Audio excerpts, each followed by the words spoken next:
আমার এক বন্ধু অমৃতা, যেমন তেমন চ্যানেলের নাম, ও আমাকে এই গানটি করার জন্য অনুরোধ করেছে আজকে। তো আমি আজকে এই গানটি করছি, আগামীকাল এই গানটি আমি দেব।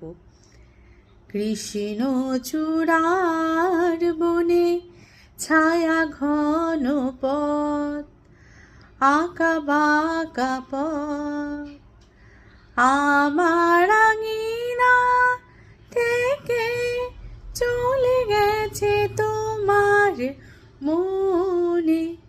কৃষ্ণ চূড়ার বনে ছায়া ঘন পথ, আঁকা বাঁকা পথ, তোমার আঙিনা থেকে চলে গেছে